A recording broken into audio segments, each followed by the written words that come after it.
Hello everyone, I'm Kwang Gan, and I work with the Gold team in NASP at CU Boulder. Today, I will present some most recent gold observations of Quasi-16-day waves coupling with the atomic oxygen night glow in the ionosphere. Here is the quick outline. I would like to start by a brief introduction of wave coupling in the atmosphere and an ionosphere system. And from there, I will switch to a quick introduction of gold mission and instrument. The crucial results are from a case study, so in which you will see the 16-day oscillations in the night glow during 2018-2019 SIW event. This schematic adapted from decadal survey overviews the wave coupling in the whole atmosphere and its impact on the ionosphere. In the lower atmosphere, very briefly, so we can see the small-scale gravity waves and the global scale tides and planetary waves. Tides are driven by the solar heating absorption of water vapor in the troposphere and ozone in the stratosphere, as well as the latent heat release associated with the convecting system in the tropical region. Planetary waves usually has a typical period of 2 to 20 days, and Zola wave number 1, 2, and 3. A large subgroup of planetary waves is so-called Rossby waves. Theoretically, Rossby wave is a resonant wave, so that means any sources with resonant frequency can trigger Rossby waves in the lower atmosphere. And some typical Rossby wave includes Quasi-2-day, 6-day, and 16-day waves. After wave generation, it propagates vertically in altitude, and usually gravity wave and tides can propagate across mesopoles and drive the variabilities in the thermosphere and ionosphere directly. The rest of waves are mostly dissipate and breaking in the mesopoles region and drive what is so-called turbulent mixing, so which can transport constituents between the middle and upper hemisphere. And the turbulence mixing is typically parameterized by the eddy diffusion in a general circulation model. So in this piece of works, we will focus on the variabilities in the ionosphere associated with planetary waves from below. So now we come to the gold mission. Gold mission flies a far ultraviolet spectrograph built at LASP. From the picture on the left, so you can see the gold instrument on board SES-14 communication satellites. The instrument has been deployed to a geostationary orbit at 47.5 degree west longitude, which is right over the mouth of the Amazon River. And in the picture, you can also see that the instrument has two identical channels, which enables flexibility that one channel can do the normal scaling while the other channel can do some sorts of campaign observations. And now we come to the animation on the right, so which is called the image cube simulation made by Dr. Stan Solomon using his global airglow model. And from this animation, so you will get an idea of how gold instruments should take spectral measurements from the space. And first of all, we see the entrance slit scan the northern hemisphere from the west to the east. And in day side, we see where the spectrum comes out. But right across the terminator, everything goes away except 1356. After northern scan, the slit scan back over the southern hemisphere from the east to the west.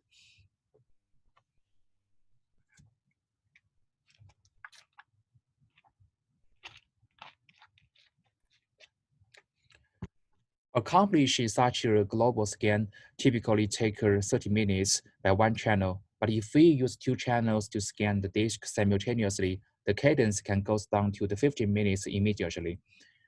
In the night side, the 1356 emission is mainly from the recompilation of the F region and ionosphere, and is a very good proxy of the electron density in the F region. It's also the data product we have been used for this small piece of work. As mentioned previously, that the goal of this work is to look for the periodicity in the ionosphere associated with planetary waves from below. As such, so we have been looking at the northern hemisphere winter time of 2018-2019, so which is December 2018 through the February 2019. And the plot on the top is the Zolo mean and the Zolo mean temperature as function of time. at 60° north latitude and 30 kilometers. And right after the day 22, and we see the temperature increase by 15 to 20 Kelvin over a short period of time. And in the meantime, the solar wind decreased dramatically, and around day 35, it reversed from the eastward to southward. The behavior in the temperature and the solar wind are consistent with a well-defined SW event, so which is the major SW event. And next, we come to the gold 1356 nanometer net glow. And what you see, the bottom left is the gold image in the geomagnetic and in the geographic coordinates. And out of there, we see the two crests of the EIA region stands out, and it stretches from the South America all the way to the Atlantic Ocean. And the plot on the right is the same image, but in the magnetic coordinates. And from there, we see the two crest region are located at around plus 10 degree in the north and the minus 15 degree in the south. Since we have confirmed the SW event in the northern hemisphere stratosphere, and during which usually enhanced planetary waves, especially the long period planetary waves, will get enhanced. So the question is that what kind of the periodicity we can see from the ionosphere. The top plot is the brightness as function of magnetic latitude and the time. The time span are the same as the previous plot. And in the two EIA crest regions, we saw the brightness shows quite a large variabilities over the whole period. And we further performed the principal component analysis to identify the periodicity in the brightness. And it turns out that the first two principal components that are UF1 in panel D and UF2 in panel G accounts for the largest part of the variability. And EOF1 primarily described the variabilities in the crest region. And EOF2 also described the variations in the crest region, but note that the variations are out of phase between the northern and the southern crest. Now we come to the time sequence of EOF1 and EOF2 along with their wavelet spectrum.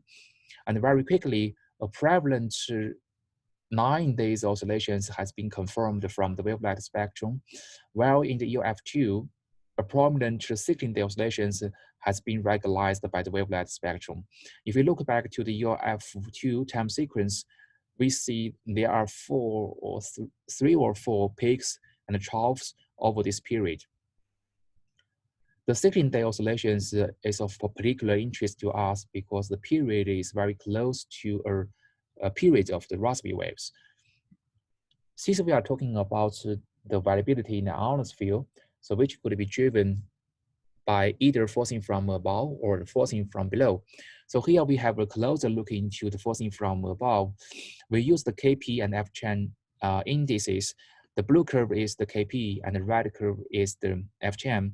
And from the wavelet power spectrum, we see that the KP is dominated by a 24 days oscillations over the first 30 days, as well as persistent and predominant 9 days oscillations in the geomagnetic activity.